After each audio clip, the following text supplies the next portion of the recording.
아리까리한 알다가도 모를 CSS의 가칭해석 프로젝트 오아시스 시간이에요. 자, 이번 시간에는 div의 가로 세로 가운데 정렬 그 두 번째 시간이고요.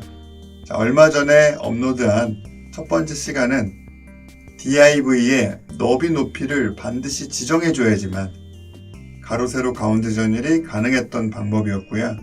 자, 이번 시간에는 컨텐츠가 업데이트 돼도 즉 위스 하이트가 동적으로 변화를 해도 가운데 정렬을 유지하는, 위스 하이트를 몰라도 가운데 정렬을 유지하는 div를 만드는 기법이에요. 자, 이러한 마크업을 기준으로 설명을 드려볼게요. 박스라는 전체를 감싸고 있는 div가 있고요. 여기 안에 요소들이 들어가 있네요. 그러면 우선 이 박스부터 디자인을 한번 해보자. 자, 지금 아무것도 안 돼 있죠. 그래서 백그라운드 컬러 화이트, 그리고 width 값 좀 줄이고요.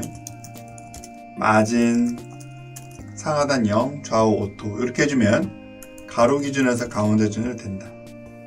자, 그리고 가운데 정렬 텍스트도 가운데 정렬 되게 하기 위해서 센터, 그죠? 그리고 이런 어떤 마진 겹치 현상 해결하기 위해서 오버플로우 히든. 뭐 중요한 건 아니니까 빨리 한번 해볼게.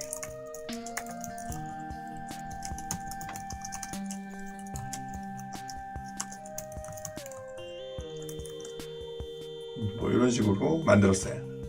자, 가로 기준에서 가운데 정렬은 우리가 쉽게 이렇게 할 수 있는데요. 이 세로 기준에서의 가운데 정렬 요점 딱 배치될 수 있게 하려면 어떻게 해야 되냐 라는 거죠. 어떻게 했었냐, 저번 시간에 마진 이용하지 않고요 포지션 앱솔루트를 이용하는 방법이 있었다. 그죠? 앱솔루트를 하는 순간 기존의 배치 방식이랑은 전혀 다른 앱솔루트만의 방식으로 배치가 되는 것인데요. 여기에서 레프트 값 가지고 컨트롤 하는 거죠. 마찬가지로 탑 값으로 컨트롤 하는 거고요. 뭐 라이트랑 바텀도 가능하고요. 자, 0,0으로 붙였다. 그런데 여기에서 요 박스 요소의 꼭지점 여기죠. 여기 기준에서 50% 이동시키겠다가 되는 거죠. 퍼센테이지가 나오면 언제나 기준점이 어디에 있느냐를 잘 생각을 하셔야 되는데요. 자, 이 상황에서의 이 퍼센테이지는 박스의 부모, 즉 바디의 너비의 기준이에요. 바디의 50%, 바디의 50% 이동이다. 자, 여기가 아까 꼭지점이었죠. 그래서 바디의 50% 이동, 바디의 50% 이동해서 여기로 배치가 된 거예요. 자, 컴퓨터는 지금 이 상황을 가운데 정렬이 됐다 생각할 수가 있는데 우리 사람 눈으로 봤을 때는 가운데 정렬이 아니죠. 꼭지점이 여기니까. 그러면 이 꼭지점을 여기가 아니라 여기 박스라는 div의 정중앙으로 위치하게끔 하겠다 라는 게 되는 거고요. 그래서 마진, 레프트, 마이너스 값 쓰는 기법을 소개해 드렸었죠. 네거티브 마진, 즉 시작점을 속인다. 그죠? 그래서 원래는 여기서부터 요 요소가 시작되는 거였는데 좀 더 빨리 얘가 시작되는 걸로 속이는 바람에 중심점이 아까 요점에서 이점으로 바뀌었죠. 자, 다음에 마진 탑, 요것도 중심점을 바꿔줄 필요가 있는데요. 지금 이 높이가 지정되어 있지 않다라고 하는 게 변수예요. 하이트 오토라는 거죠. 이게 지정되어 있지 않으면 하이트 오토 값이 기본으로 작성되어 있는 상태죠. 자, 이 값을 모르기 때문에 마진 탑을 얼마나 해줘야 되는지 모른다라는 거죠. 아까는 300의 절반값만큼 하면 됐었는데 하이트 값을 모르니까 이 값을 요렇게럼 지정해 줄 수밖에 없다라는 거고요. 지정된 이 값을 기준으로 마이너스 200 하게 되면 가운데 전이 완료가 된다. 이게 저번 시간에 알아왔던 방법이죠. 자, 그런데 이 방법은 단점을 몇몇 가지 가지고 있어요.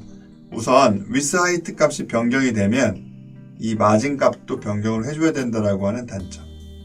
자, 그리고 요 컨텐츠가 추가가 된다라고 하면요.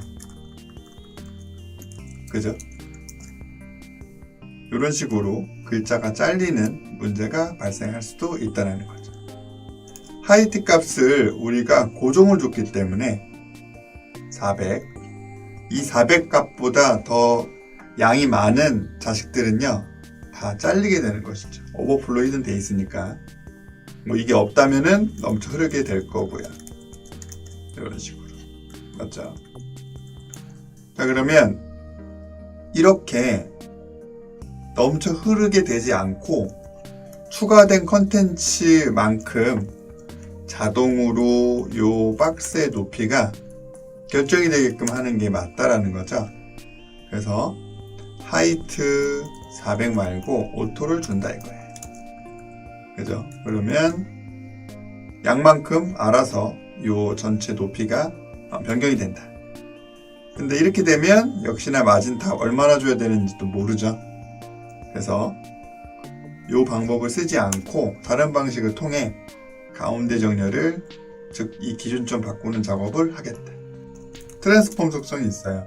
이 속성은 변형하다라는 뜻이 있고 마치 우리가 익숙한 포토샵에서처럼 어떤 크기를 키운다거나 줄인다거나 회전을 시킨다거나 이동시킨다거나 하는 작업을 CSS3에서 가능하게끔 하는 속성이에요. 비교적 최근에 만들어진 속성이고 아직도 발전하고 있는 속성이에요.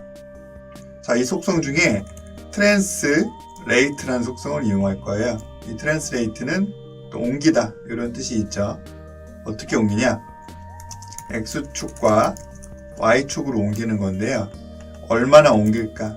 뭐 픽셀 단위로 수치를 지정할 수도 있겠지만 퍼센테이지도 가능하다라는 거예요. 아까 네거티브 마진 이용한 것과 비슷한데요. 옮기는 방식이 이 트랜스레이트라는 방식인 것 뿐이죠. 자, 퍼센테이지. 아까는 부모 기준이었죠? 그죠? 그런데 여기에서 이 퍼센테이지는 자기 자신이 기준점이에요.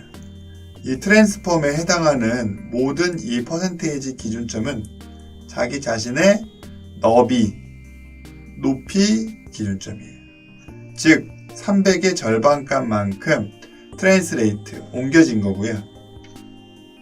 하이트 오토, 이게 어떤 값인지 우리는 몰라요. 근데 이 트랜스폼 속성을 알고 있다라는 거고, 이 하이트 오토 값의 절반값만큼 역시나 이동시켰다, 중심점을 옮겼다가 되기 때문에 가운데 정렬을 쉽게 잡아줄 수가 있죠. 자, 이 방법의 장점은 하이트가 없어도 하이트 오토여도 된다라는 거고, 요 내용물이 변경이 일어나도 가운데 정렬을 유지한다 이거예요. 엄청 양을 줄여도 가운데 정렬이 유지가 돼요. 이런 장점이 있다. 자, 제가 진행했었던 프로젝트 중에 한 가지 예를 한번 보여드릴게요. 이것은 사용자가 어떤 메시지를 입력을 하는 것인데요.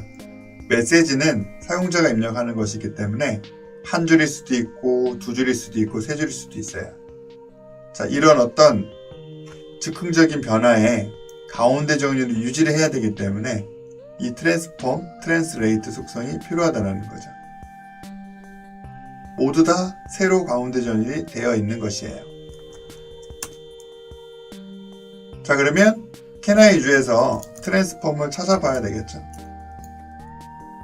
CSS3 2D 트랜스폼이고 Show All 하게 되면 우리의 영원한 적 인터넷 익스플로러로 678에서 지원 안 된다라고 되어 있네요.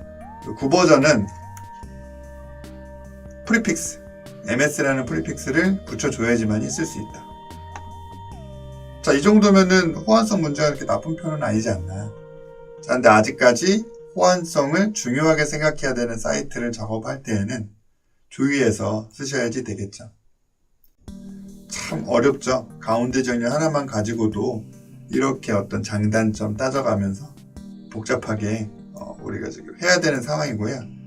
요즘에는 이제 뭐 플렉스박스나 이런 또 신기술이 또 나왔잖아요. 그렇게 되면 또 좀 상황이 나아지곤 하겠죠.